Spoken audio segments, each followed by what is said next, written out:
Cara bersyukur dan membersihkan hati. Alhamdulillahilladzi faradal jumu'ata lil mu'minin linakuna minadz zakirin. Wassalatu wassalamu ala rasulillahilladzi ursila rahmatan lil alamin. Nabiyyina wa sayyidina Muhammadin wa ala alihi wa sahbihi wa dhurriyyatihi wa ummatihi ila yaumiddin. Amma ba'd. فيا عباد الله أحباب الله وأحباب رسوله صلى الله عليه وسلم أوصي نفسي وإياكم بتقوى الله فقد فاز المتقون فلا تموتن إلا وأنتم مسلمون فقال تعالى يا أيها الذين آمنوا اتقوا الله حق تقاته ولا تموتن إلا وأنتم مسلمون.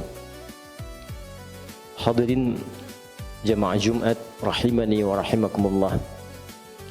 Kita mengawali khutbah Jumat ini dengan bersyukur pada Allah Subhanahu wa taala. Alhamdulillah, kita masih diperkenankan sampai dengan detik ini untuk beriman dan membuktikan keberimanan kita kepada Allah dengan menunaikan ibadah Jumat berjamaah. Semoga Jumat ini dijadikan oleh Allah Subhanahu wa taala sebagai Jumat terbaik di antara sekian Jumat yang telah kita tunaikan.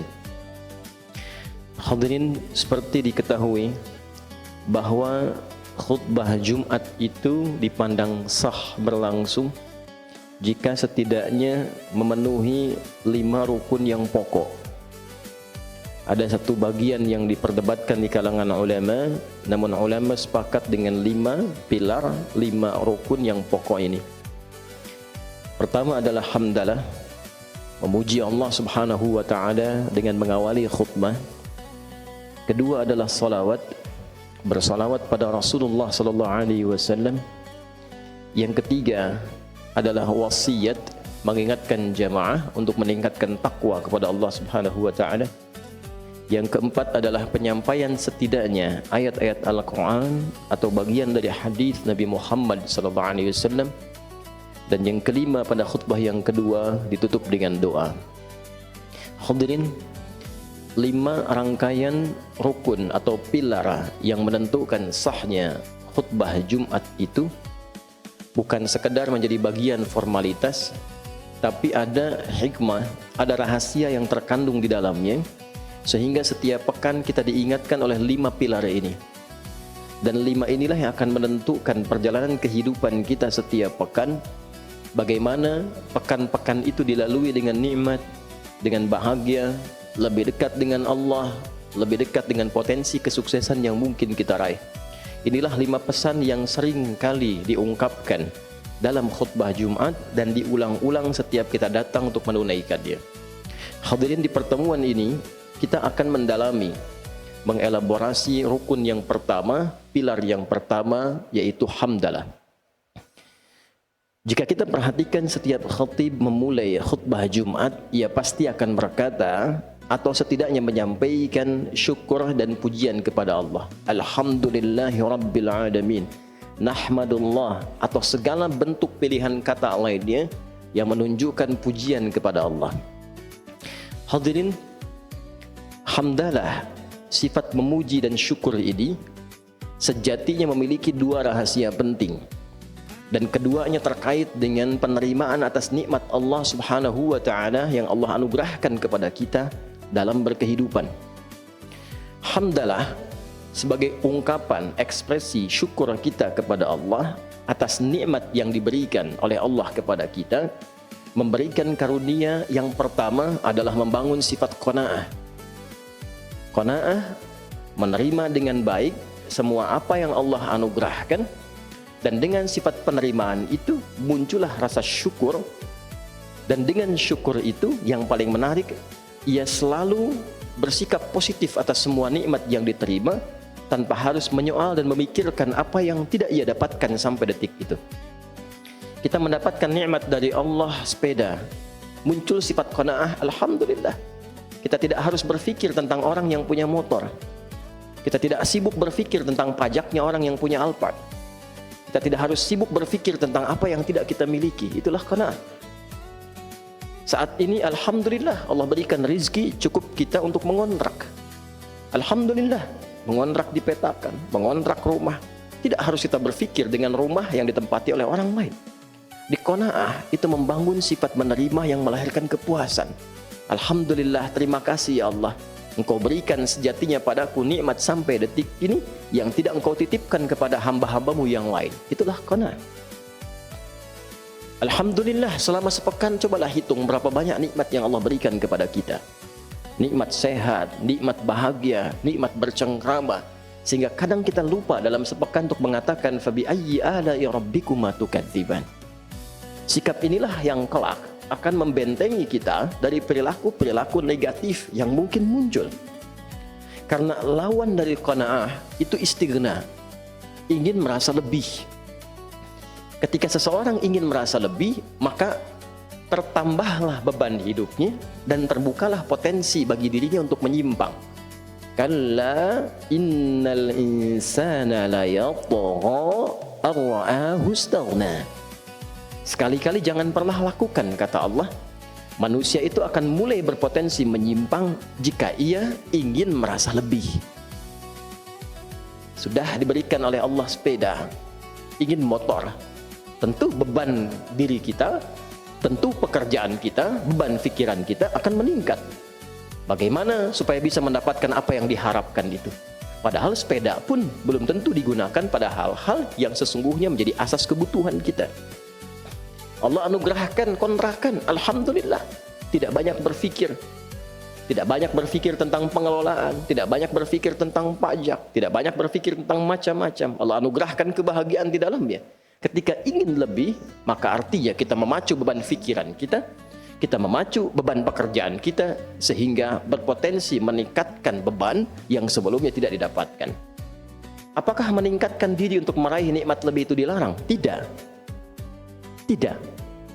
Meningkatkan kemampuan diri untuk mendapatkan nikmat itu wajib dilakukan. Namun demikian, sifat menerima nikmat yang Allah anugerahkan itu wajib kita lakukan. Jadi berbeda antara istighna, ingin merasa lebih, dengan meningkatkan istiqdar, meningkatkan kemampuan kita untuk mendapatkan lebih. Itu berbeda. Yang dilarang itu sikap tidak menerima atas apa yang Allah titipkan, apa yang Allah anugerahkan kepada kita. Lantas dengan sikap itulah kemudian ia membuka potensi berbuat maksiat yang menyimpang dari jalur-jalur kebenaran. Bukankah orang yang korupsi itu karena ingin merasa lebih? Bukankah orang-orang yang ingin tampil gaya itu cenderung menampilkan maksiat dalam kehidupannya? Nah, ini yang dilarang dalam Islam. Ini yang diingatkan dalam setiap pekan. Boleh kita meningkatkan kemampuan diri, tapi terima apa yang Allah anugerahkan kepada kita sebagai titipan yang kelak akan ditanya saat kita berpulang. Perhatikan kalimat Qur'annya. Kalla innal insana la yatgha ar-ra'ahu istaghna. Setelah itu Allah tegaskan, inna ila rabbika ruj'a. Engkau berharap ingin menambah-nambah di luar batas penerimaan yang aku anugerahkan, lantas memicu kerja keras pada dirimu, berpikir, tidur sulit, banyak sakitnya, padahal engkau merasa satu saat kau pasti akan pulang, kau pasti akan meninggal. Silahkan tingkatkan kemampuan dirimu, bersamaan dengan itu terima nikmat yang aku anugerahkan kepadamu. Qanaah kita hadirkan dalam saat yang bersamaan istiqdar, memompak kemampuan kita lebih untuk mendapatkan anugerah yang Allah bentangkan. Itu yang kemudian kita tampilkan dalam berkehidupan. Belajar tetap, jangan disalahpahami, sudah qanaah saja dengan kemampuan sekarang. Tidak, baca buku lagi, belajar lagi, tingkatkan lagi, tingkatkan etos kerja lagi. Dengan sendirinya nikmat akan datang. Itu hukumnya. Innallaha la yughayyiru ma biqaumin hatta yughayyiru ma bi anfusihim. Allah tidak akan merubah keadaan diri kita sebelum kita menunjukkan tentang fitrah keadilan Allah untuk berusaha merubah diri kita. Allah membuat sebuah hukum, orang yang bisa meningkatkan keadaan dirinya, maka dibuka oleh Allah pintu-pintu kebaikan lebih daripada sebelumnya. Jadi hadirin, jika khatib kemudian mengingatkan kita dalam khutbah Jumat dan dibuka dengan Alhamdulillahi Rabbil Alamin, maka segera sadar dalam sepekan itu berapa nikmat yang belum kita iringi dengan sifat qanaah. Berapa nikmat yang belum kita iringi dengan sifat penerimaan yang baik. Qanaah. Qanaah menekan sifat-sifat iri hati.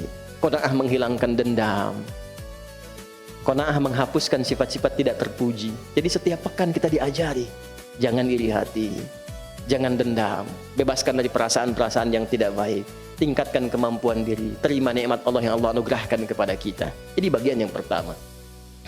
Yang kedua hadirin, syukur juga bermakna menggunakan nikmat yang Allah anugerahkan kepada kita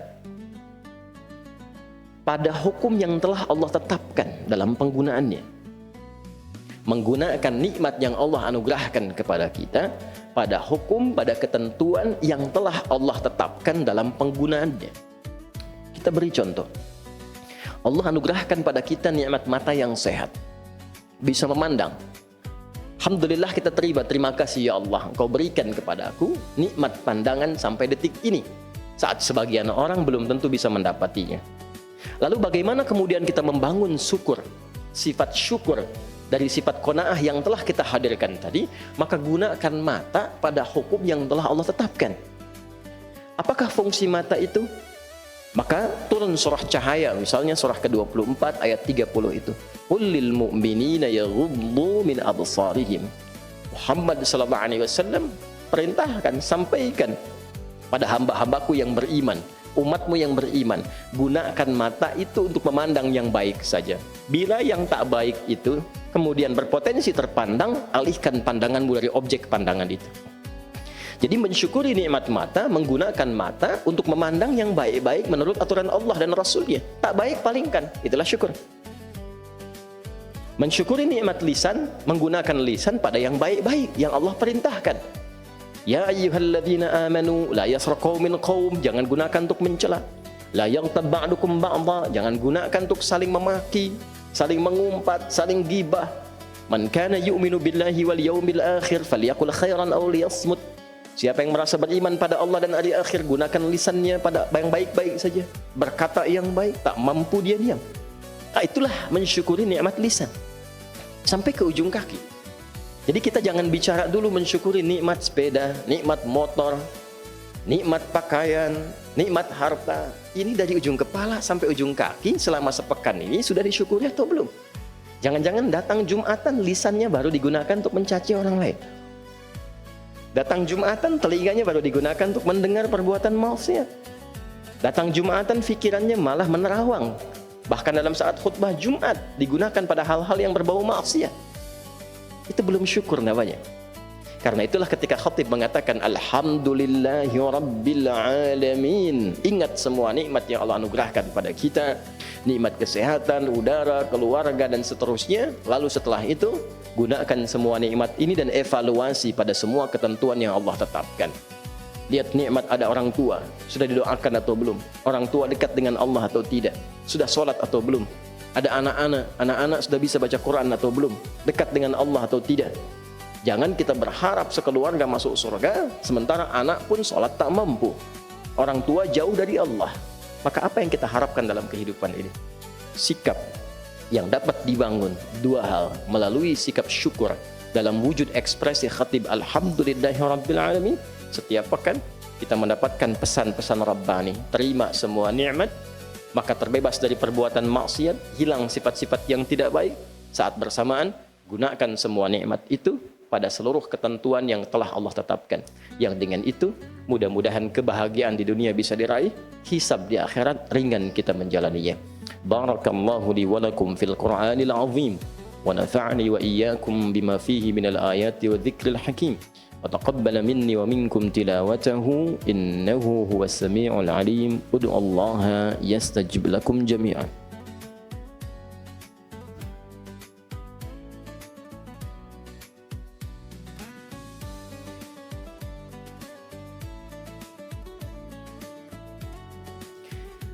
Alhamdulillah wassalatu wassalamu ala rasulillah wa ala alihi wa sahbihi wa man walah wa ba'd.